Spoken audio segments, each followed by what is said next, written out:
Greetings, ladies and gentlemen.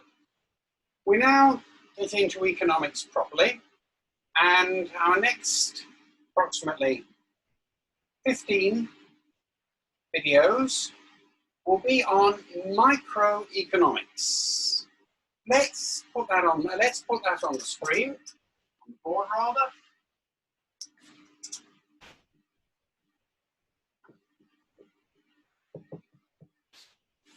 Microeconomics does not mean that we look at things underneath a magnifying glass. Microeconomics puts the focus on two great major forces in all economies. One of them is called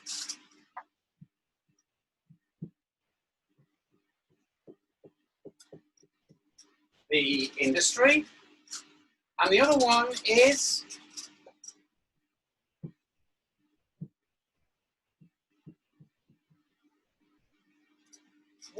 the industry, and the other one is the firm. Now, what do we mean by the industry and the firm, both of which make up microeconomics? Let's give an example. Let's say we're talking about the motor vehicle industry, and the motor vehicle industry has got a large number of members. For example, Ford belongs to the motor vehicle industry. Chrysler to the motor vehicle industry, Toyota to the motor vehicle industry, Fiat to the motor vehicle industry, and so on and so forth. Now, in total, when we look at how cars are doing, we're looking at the industry as a whole. And if it's a good year for the industry, chances that Ford, Toyota, Fiat are doing well. And if it's a bad year for the industry, the chances are overwhelmingly that those companies are going to be doing pretty badly. Okay? We're talking about the industry. And most of what we're going to be doing will be focusing on the industry, with the final set of classes, of videos, being on the firm.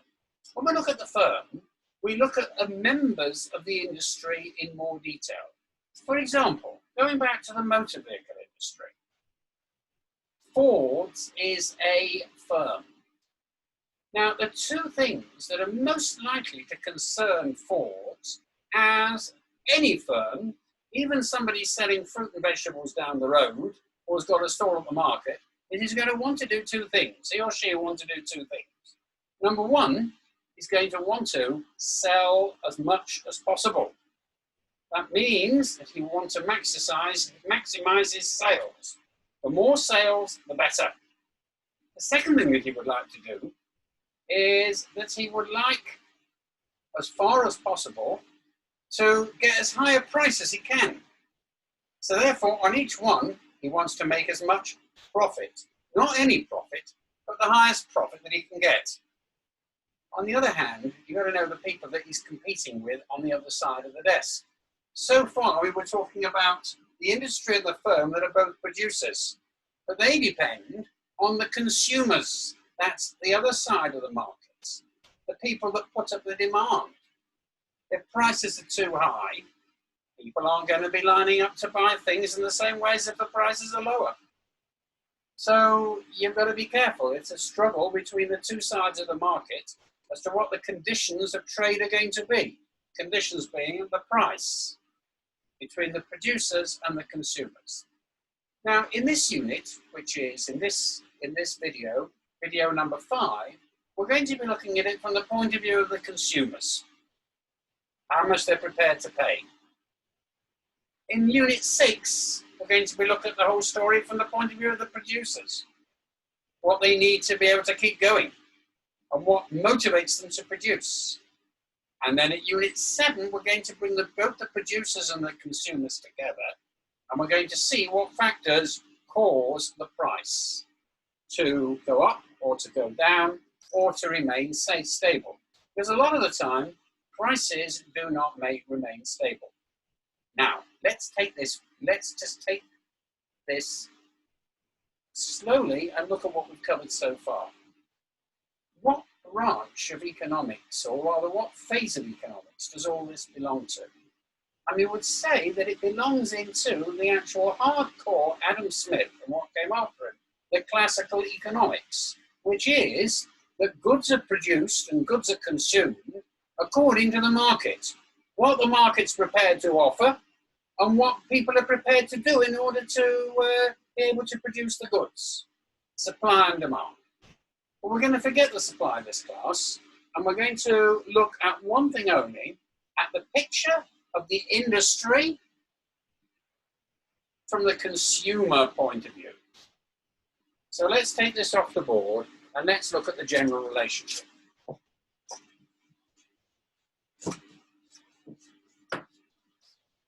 Consumers. Now,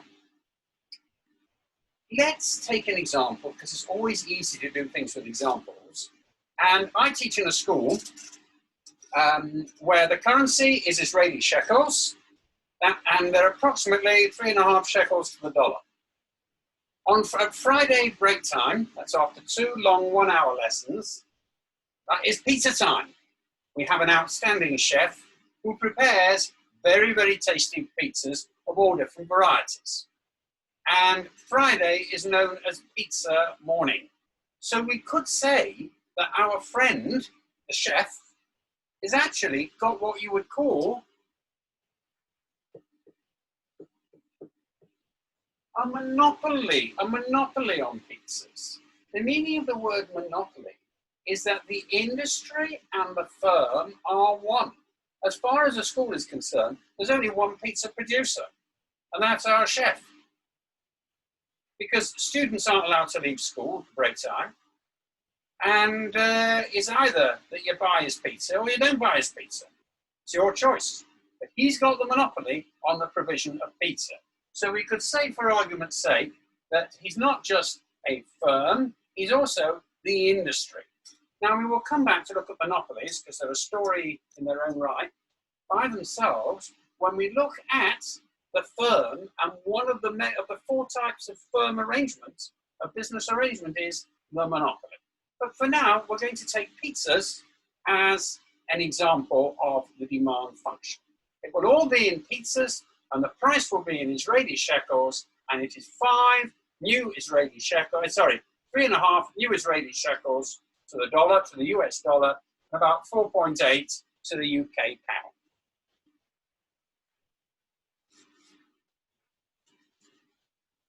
We're going to first look at the general demand relationship. Then what we're going to do is that we're going to go from ordinary determinants of demand to non-determinants of demand. And then finally, we're going to get behind that demand curve and take a really good look at it. And by the time we've finished all that, we should be well on the road for demand.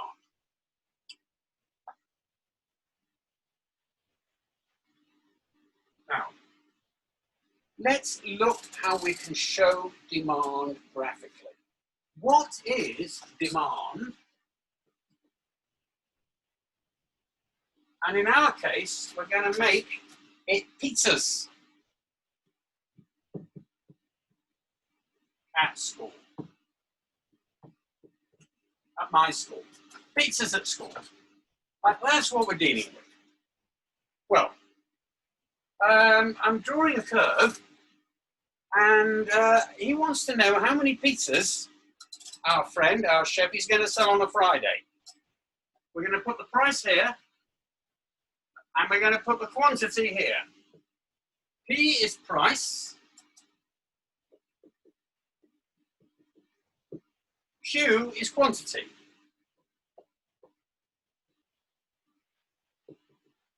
Okay? P is the P-axis, Q is the Q-axis. Now, let's say that it's Friday, and he's charging 10 shekels per pizza. And we'll call this P1. Price 1. And it's going to be 10 shekels. SH for shekels, price 1. Now, at price 1, how many pizzas is he going to sell? Let's say that he'll manage to sell 100 pizzas. like that. Okay? What would, so, in other words, at P1, that's how many pizzas he would sell, right? For 10 shekels, 100 pizzas. Let's say that he wants to try and improve his income, our good chef, and he says, why not put it up to 15? Well, he puts it up to 15. And we'll call that up. Let's get it straight.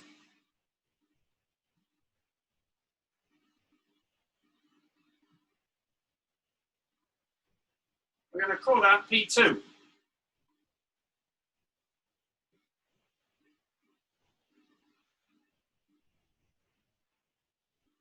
See what's happened? Our chef has raised the price from P1 and he's charging you P2.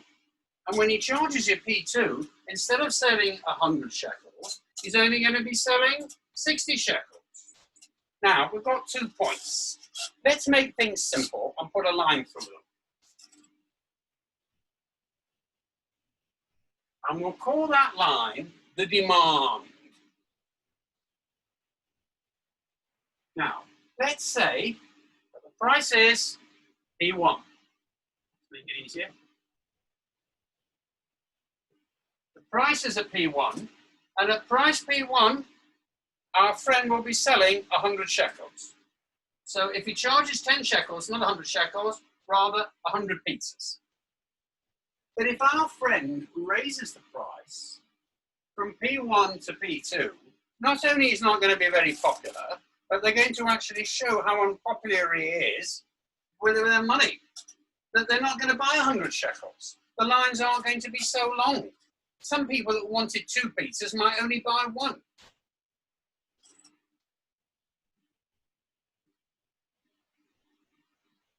See, the price has gone up, the quantity has gone down. And that whereas previously, when he was charging 10 shekels, he was getting 100, he was selling 100 on Friday morning. Now, he's only selling 60. Now, I am not going to ask the question whether he should put the price up.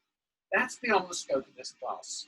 We will learn that in a future lesson as the wisdom as to whether it's a good thing to put the price up and sell only 60, or whether it's a bad thing and he should actually keep his price down to 100. Or he should do something in between. Maybe he should only sell it for 12 shekels instead of 15. We're not going to look at it in this class. This is something that is going to be on a future video where we examine this question in detail. Just for now, look at it from the point of view of the parties. The producers, right, who set the price, want to get as high as they can, and the consumers will tell you how many they want at the price. They want it as a lower price, and the lower the price, the more they buy, and the higher the price, the less they buy. That is the demand curve. So that if our friend raises the price, he will sell fewer pizzas, and if he lowers the price, he's going to sell more pizzas. That is the rule of demand, right? And that the demand theory says that generally, when you raise the price, the quantity demanded will be lower, and when you lower the price, the quantity demanded will be higher. It's overall an inverse relationship. By the way, I've drawn this as roughly a straight line. We don't talk about demand line. That's not the language we use in economics. We simply call it the demand curve. When we talk about curves in economics, we're talking about straight lines. We're talking about those who go up, those who go down, those who go upstairs, and those who go downstairs, and so on. But we will be meeting plenty of them. This is just our first in the series. So far, so good. What happens, right, if, by the way, if our friend moves it up, that is called a price determinant. He's determined he's going to move the price up. But what happens if something else happens? Right, let's say that our friend, the chef, keeps the price exactly the same, but something else happens. It's a very, very cold day. And instead of the lesson before break being spent in the classroom, the entire school was running around the field and doing some physical exercises. The combination of a very cold day plus tiredness and hunger is going to make people be far more keen on pizzas than they otherwise would have been, especially if there's nothing else on the menu. So what's going to happen is as follows. There's going to be a change. What's going to happen is that everybody will want more pizzas at any price. So therefore our demand curve shifts out. Now, was our chef deciding what the school timetable was over? Was he asked what the weather was going to be today? Did he determine the weather? No, nothing to do with it. The weather happened. It was very, very cold.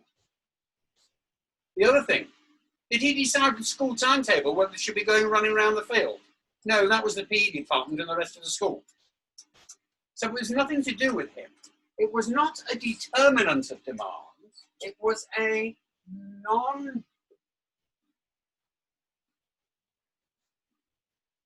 non-determinant of demand. A determinant of demand, a change of a demand determinant, will cause a movement of the curve. You see, that was a movement of the board. Sorry, a movement along the curve. Put the price up, a movement on the curve. Put a price down, a downward movement on the curve. It will cause a movement along the curve. But if the conditions change, and it's nothing to do with the person that sets the price or whatever sets the price, but it's to do with something external, like what was going on the school timetable, right? Then what's going to happen is that you're going to get a movement of the curve. And the curve that was previously D1, I'm going to call it a different name, demand 1, is now going to become demand 2. And let's have a look and see what's going to happen. Lo and behold, if our hero keeps the price at P1, our chef, right, he might be selling 140 pizzas. And if he keeps the price at P2, puts it up at P2, you might still be managing on 110. You see? So what's happened is that it has caused an outward shift of the curve and encouraging non-determinant of demand. Right? And draw the two curves parallel to each other, and because it's shifted, we've put a red arrow to show the shift. What happens if we get another situation?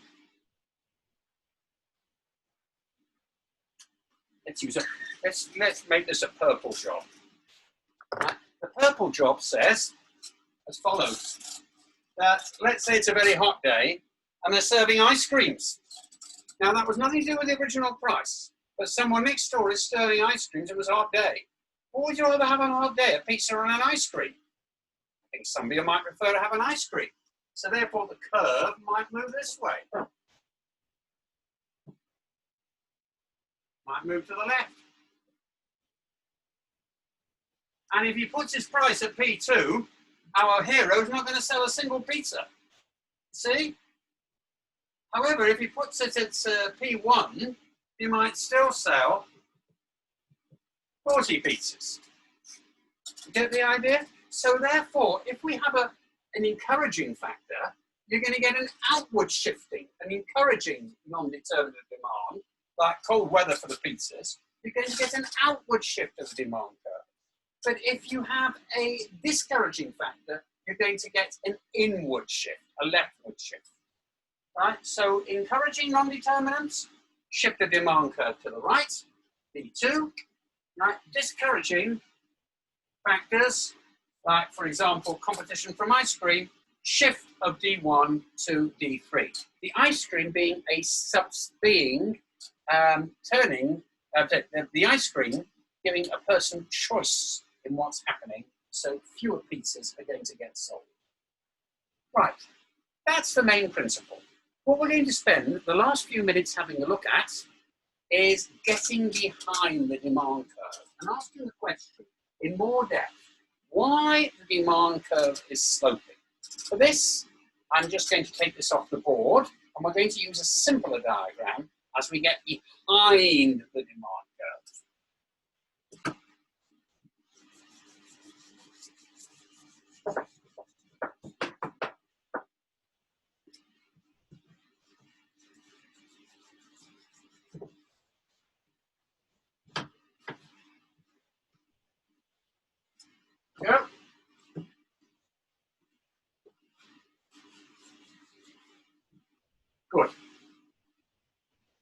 let's get behind the demand curve and we'll produce this again.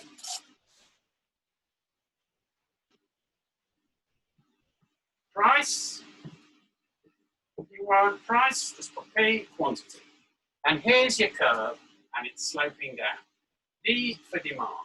At present, we're going to keep the demand curve at 45 degrees. Later on in the course, we're going to be looking at other shapes of demand curves. But for this stage, when we examine what's going on behind the demand curve, we will keep it in at 45 degrees.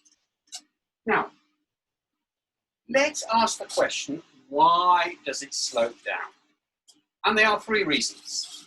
The first reason is put down, why D slopes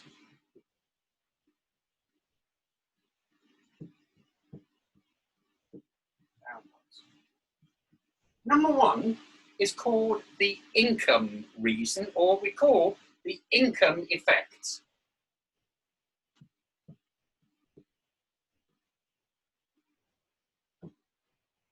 The income effect means as follows. Imagine that you get your pocket money in shekels, and you only get 50 shekels a week. Now, let's say our friend charges P1 10 shekels, 10 shekels. Are you going to buy a pizza? Yes. How much change will you have? 90. But what's going to happen is, right, sorry, 50 shekels, got it wrong. 50 take away 10 shekels, so you'll still have 40 to play around with till you get your pocket money next week. But if you put it up to P2, which is 15 shekels, right, you put it up to 15, what's going to happen is,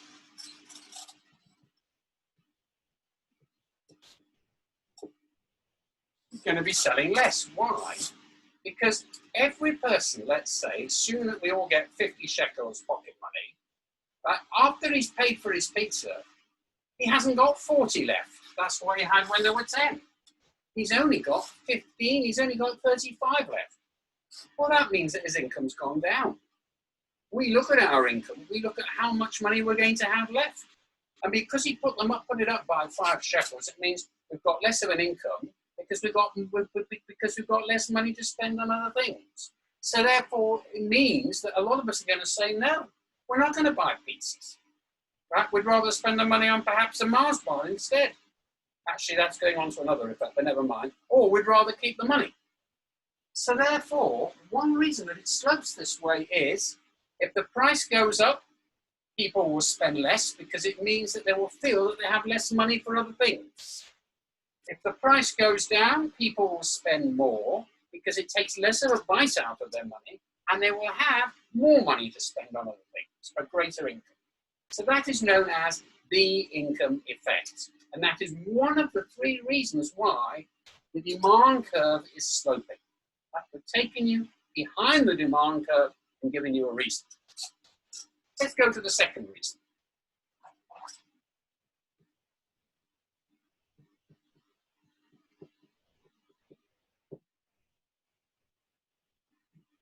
The substitution effect.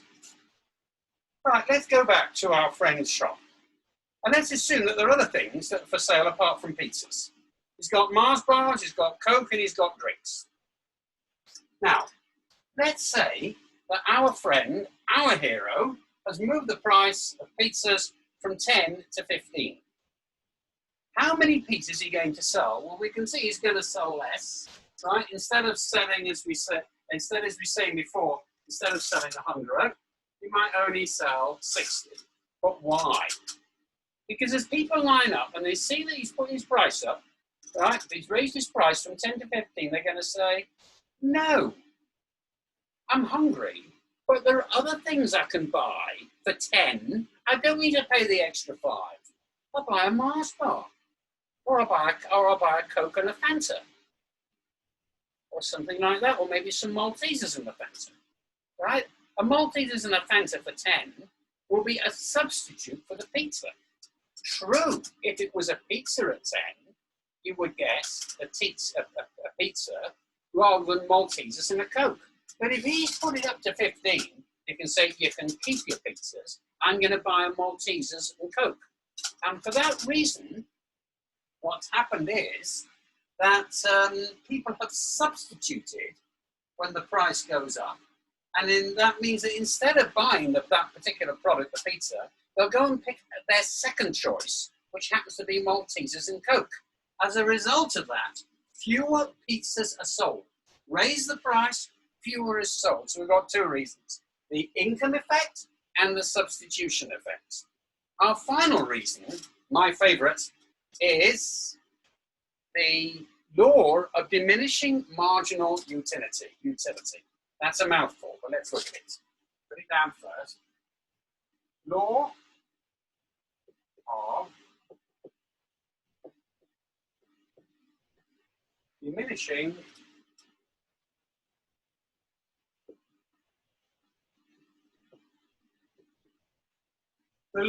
of diminishing marginal utility. Let's explain what it means.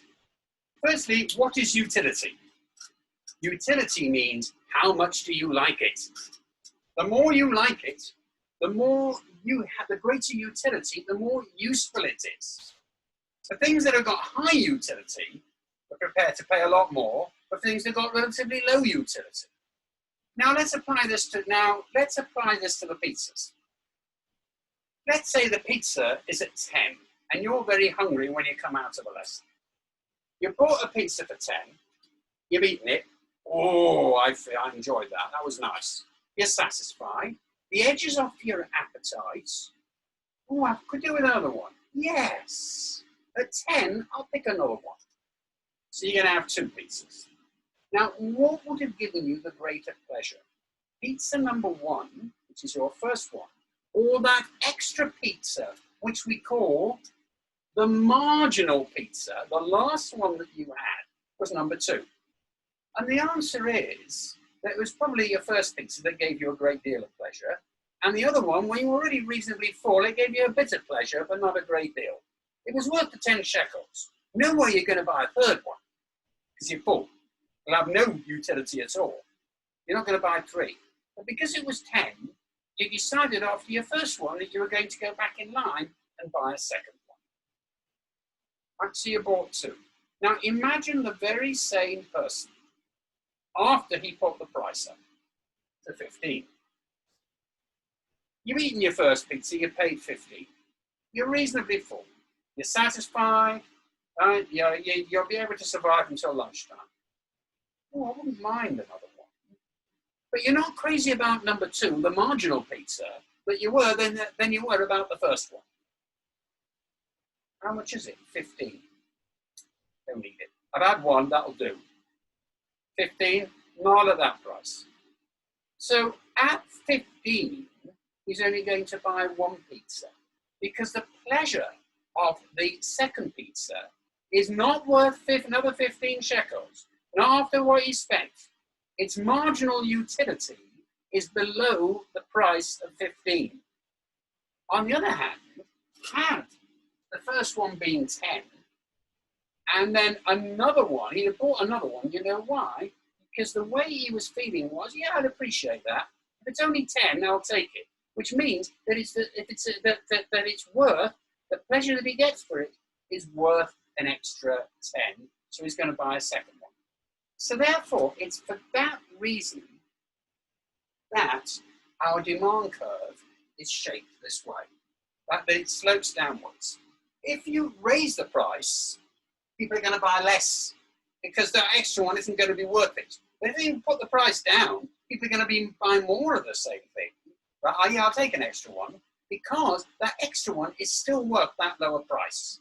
Even though it's, you'll always take a first one, probably always take a first one, because you're that hungry, you'll pay a lot more than 15 for it. Don't tell that one to the chef.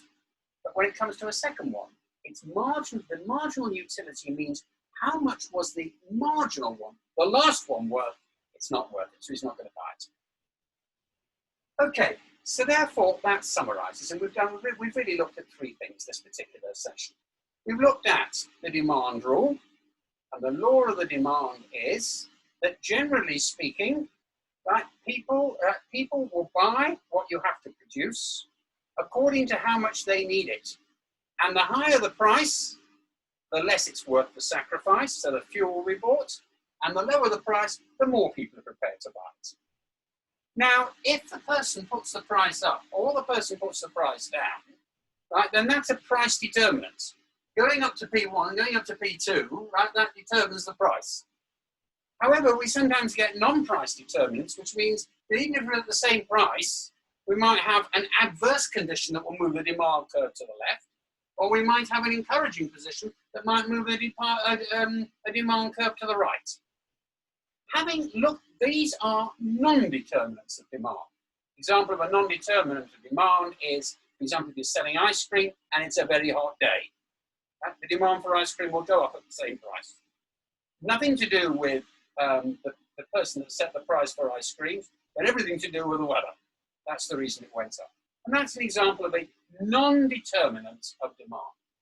Finally, as our final things, we got behind the demand curve and we asked the question, why is it that the demand for goods and services, for products, right, the demand curve tends to generally slope downwards? And the reason is that we've got three different reasons that we explore: the income effect, the substitution effect, and the laws of diminishing marginal utility. Those three factors took us behind the demand curve, and they explain why the demand curve is sloping down. This, ladies and gentlemen, thank you very much for joining into our show. This, ladies and gentlemen, concludes our introduction to demand, lesson 5. We will then proceed to our next area of inquiry, which is looking at it not from the consumer's point of view, but from the producer's point of view, and we will go from the theory of demand to the theory of supply. Thank you very much indeed, ladies and gentlemen, for joining in and watching.